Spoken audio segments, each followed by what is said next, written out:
Hello, ನಮಸ್ಕಾರ ಎಲ್ಲರಿಗೂ. ಹೇಗಿದ್ದೀರಾ? ಚೆನ್ನಾಗಿದ್ದೀರಾ ಅನ್ಕೊತೀನಿ. ನಾನು ಕೂಡ ಸೂಪರ್ ಆಗಿದ್ದೀನಿ.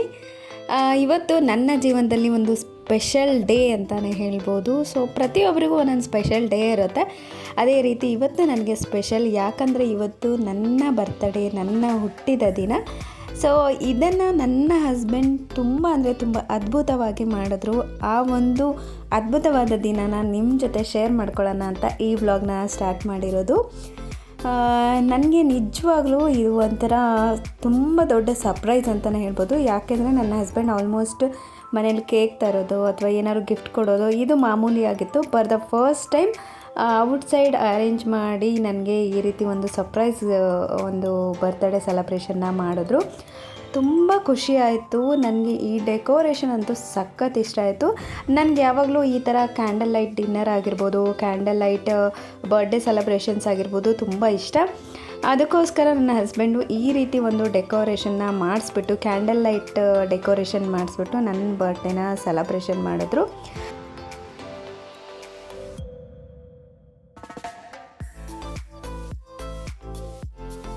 ಪ್ರವೀಣ್ ಅವರು ನನ್ನ ಬರ್ತ್ಡೇನ ಸೆಲೆಬ್ರೇಟ್ ಮಾಡೋದಕ್ಕೆ ಹಕುನಾ ಮಟಾಟಾ ಅನ್ನೋ ಒಂದು ರೆಸ್ಟೋರೆಂಟ್ನ ಕಾಂಟ್ಯಾಕ್ಟ್ ಮಾಡಿಬಿಟ್ಟು ಈ ರೀತಿ ಒಂದು ಕ್ಯಾಂಡಲ್ ಲೈಟ್ ಡೆಕೋರೇಷನ್ ಮಾಡಿಸಿದ್ರು.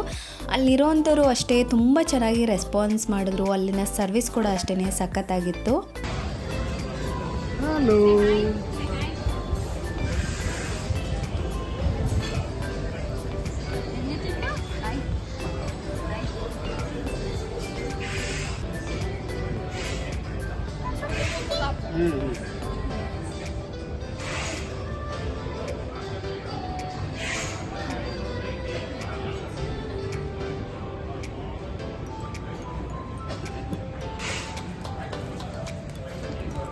wish you happy birthday, ma'am. ವಿಷಯ ಅಲ್ವಾ ಕಂದಮ್ಮ ನೀನು? ವಿಷಯ ಅಲ್ವಾ?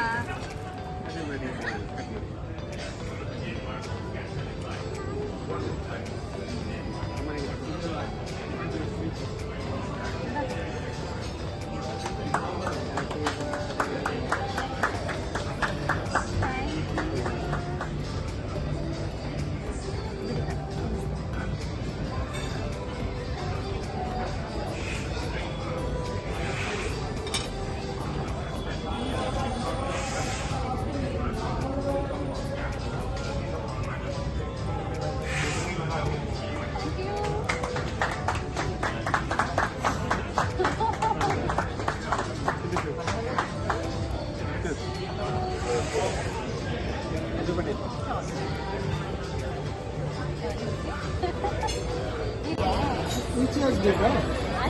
ಆಚೆಯಲ್ಲಿ ಕುಶನ್ ಕೊಡ್ತೀನಿ. ಕಂಫರ್ಟಬಲ್ ಆಗ್ತದೆ.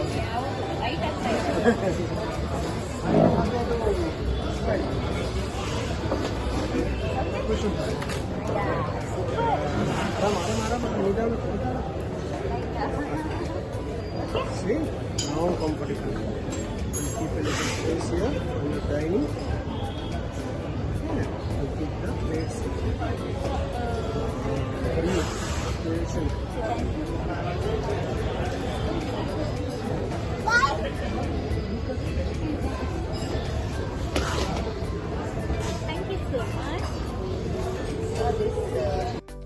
ಕ್ಯಾಂಡಲ್ ಲೈಟ್ ಜೊತೆ ಈ ಒಂದು ಫ್ಲವರ್ ಡೆಕೋರೇಷನ್ ತುಂಬ ಒಂದು ಡಿಫ್ರೆಂಟ್ ಲುಕ್ಕನ್ನೇ ಕೊಡ್ತಾ ಇದೆ.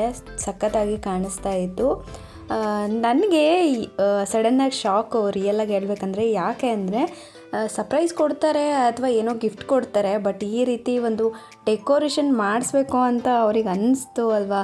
ಸೊ ಯಾರಿಗೇ ಆಗಲಿ ಅಷ್ಟೇ, ನಾವು ಎಷ್ಟೇ ಒಂದು ಪ್ರತಿದಿನ ಹೇಗೆ ಜೀವನ ನಡೆಸ್ಬೋದು ಅಥವಾ ಎಷ್ಟೇ ಪ್ರಾಬ್ಲಮ್ಸ್ ಇರ್ಬೋದು, ಏನೇ ಇದ್ದರೂ ಒಂದು ದಿನ ನಮ್ಮವರು ನಮಗೋಸ್ಕರ ಅವರ ಒಂದು ಟೈಮನ್ನು ಸ್ಪೆಂಡ್ ಮಾಡ್ತಾರೆ, ನಮಗೋಸ್ಕರ ಈ ರೀತಿ ಒಂದು ಮೂಮೆಂಟನ್ನು ಕ್ರಿಯೇಟ್ ಮಾಡ್ತಾರೆ ಅಂದಾಗ ಅದಕ್ಕಿಂತ ಒಂದು ದೊಡ್ಡ ಸರ್ಪ್ರೈಸ್ ಅಥವಾ ಅದಕ್ಕಿಂತ ಒಂದು ದೊಡ್ಡ ಗಿಫ್ಟ್ ಯಾವುದೂ ಇಲ್ಲ ಅಂದ್ಕೊತೀನಿ. ಆ ಒಂದು ಮೂಮೆಂಟ್ನ ನನಗೆ ಕೊಟ್ಟಂಥ ನನ್ನ ಹಸ್ಬೆಂಡ್ಗೆ ಥ್ಯಾಂಕ್ ಯು ಸೋ ಮಚ್. ತುಂಬ ಒಂಥರ ಅನ್ಫಾರ್ಗೆಟಬಲ್ ಮೂಮೆಂಟ್ ಅಂತಲೇ ಹೇಳ್ಬೋದು. ನಾನು ಇದನ್ನು ಮರೆಯೋಕ್ಕೆ ಆಗಲ್ಲ.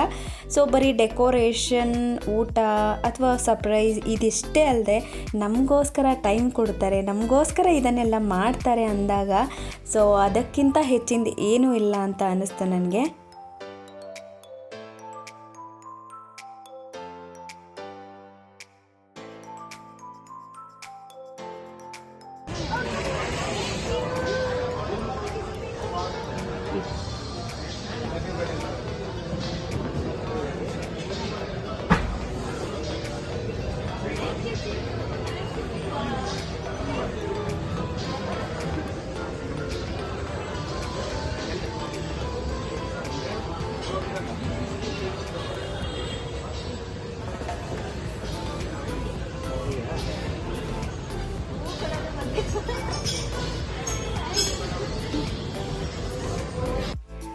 ನನಗೆ ಮಾರ್ನಿಂಗೇ ಹೇಳಿದರು ಇಲ್ಲ ಇವತ್ತು ನೈಟ್ ಊಟಕ್ಕೆ ಔಟ್ಸೈಡ್ ಹೋಗೋಣ ಅಂತ. ಅಷ್ಟೇ ಅಲ್ಲದೆ ನನಗೆ ಮಾರ್ನಿಂಗ್ ವಿಶ್ ಕೂಡ ಮಾಡಿರಲಿಲ್ಲ.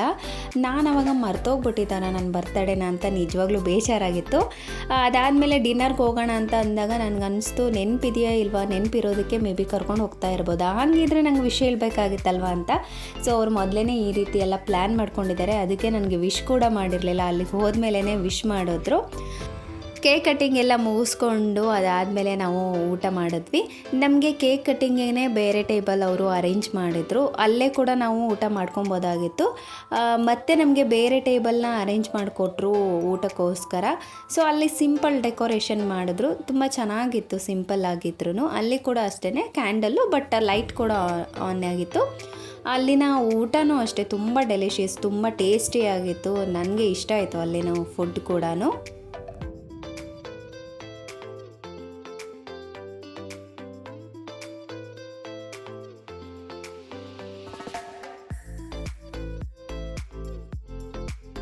ಇದು ರೋಟಿ ಬೇಕಾ? ಇವನ್ ರೋಟಿ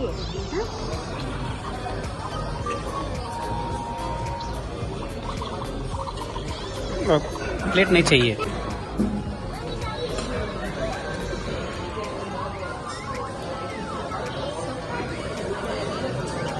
ಏನಾದರೂ ಮಾತಾಡ್ಕೊಂಡು ವಿಡಿಯೋ ಮಾಡಿದ್ರೆ ಬರ್ತಡೇ ಎಲ್ಲ ಮುಗಿಸ್ಕೊಂಡು ಆದಮೇಲೆ ನಾವು ಮೂವಿಗೆ ಹೋಗೋಣ ಅಂತ ಪ್ಲ್ಯಾನ್ ಮಾಡಿದ್ವಿ. ಸೊ ನಾವು ಅನ್ನೋದಕ್ಕಿಂತ ನನ್ನ ಹಸ್ಬೆಂಡ್ ಮೊದಲೇ ಪ್ಲ್ಯಾನ್ ಮಾಡಿಬಿಟ್ಟಿದ್ರು ಮೂವಿಗೆ ಕೂಡ ಹೋಗೋಣ ಅಂತ ಹೇಳಿಬಿಟ್ಟು.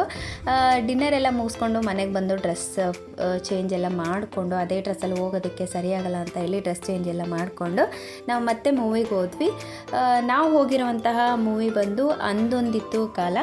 ನನಗೆ ಪರ್ಸ್ನಲ್ ಆಗಿ ಅದಿತಿ ಪ್ರಭುದೇವ ಅವರೇ ಅಂದರೆ ತುಂಬ ಇಷ್ಟ. ಅವರ ಪರ್ಸ್ನಲ್ ಲೈಫ್ ಸ್ಟೈಲ್ ನನಗೆ ತುಂಬ ಇಷ್ಟ.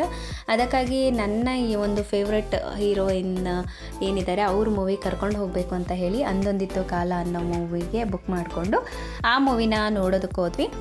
ಸಿಂಪಲ್ ಆಗಿದ್ರು ಮೂವಿ ಚೆನ್ನಾಗಿದೆ. ಅಂದರೆ ಹಿಂದೆ ಲೈಫ್ ಹೇಗಿತ್ತು, ನಮ್ಮ ಲೈಫ್, ನಮ್ಮ ಬಾಲ್ಯ ಹೇಗಿತ್ತು, ಅದಷ್ಟೇ ಅಲ್ಲದೆ ಬೆಂಗಳೂರಿಗೆ ಬಂದಮೇಲೆ ಒಬ್ಬ ವ್ಯಕ್ತಿ ಏನಾದರೂ ಅಚೀವ್ ಮಾಡಬೇಕು ಅಂದಾಗ ಅವನಿಗೆ ಏನೆಲ್ಲ ಸ್ಟ್ರಗಲ್ ಮಾಡ್ತಾನೆ, ಮತ್ತು ಅವನಿಗೆ ಬೆಂಗಳೂರು ಲೈಫ್ ಹೇಗಿರುತ್ತೆ, ಬೆಂಗಳೂರಲ್ಲಿ ಫಸ್ಟ್ ಟೈಮ್ ಬಂದವರು ಯಾವ ರೀತಿ ಎಲ್ಲ ಕಷ್ಟಪಡ್ತಾರೆ. ಸೊ ಇದೆಲ್ಲ ಒಂದು ಮೂವಿಯಲ್ಲಿರುವಂಥದ್ದು. ನನಗೆ ಪರ್ಸ್ನಲಾಗಿ ಇಷ್ಟ ಆಯಿತು ಮೂವಿ.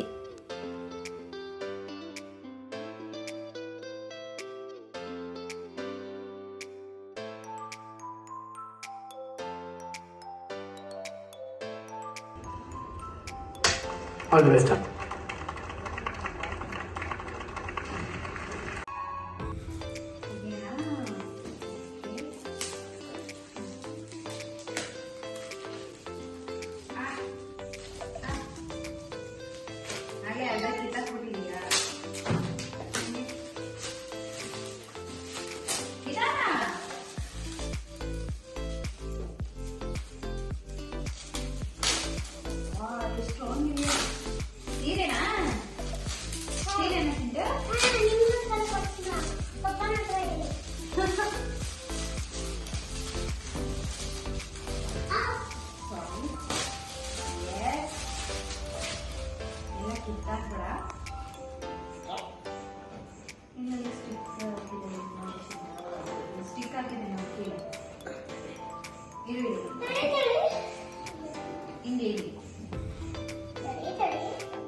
ಓಕೆ, ಇದಾಗಿತ್ತು ನನ್ನ ಬರ್ತ್ಡೇ ಬ್ಲಾಗ್.